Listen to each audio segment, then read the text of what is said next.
Hi there, I'm going to show you how to change the battery on this key fob. This came out of a 2014 Kia Sedona, and the only thing you need is a flat blade screwdriver, and then you also need your replacement battery.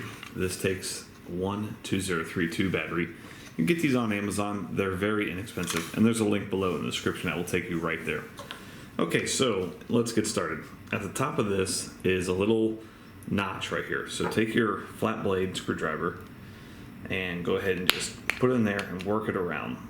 All right, so now you're in, and on this half is where the actual circuit board is. So take that out, and then make sure you're very careful, and you can just take your flat blade screwdriver and kind of push that out like that.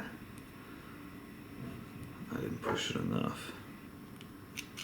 All right, there we go. And then take your new battery, positive side up, and just slide it in like that.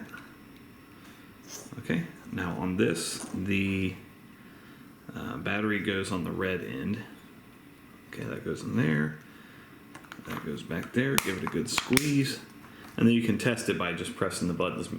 Make sure that little red light comes up. And you're back in business. Thanks so much for watching. Make sure you hit that thumbs up button.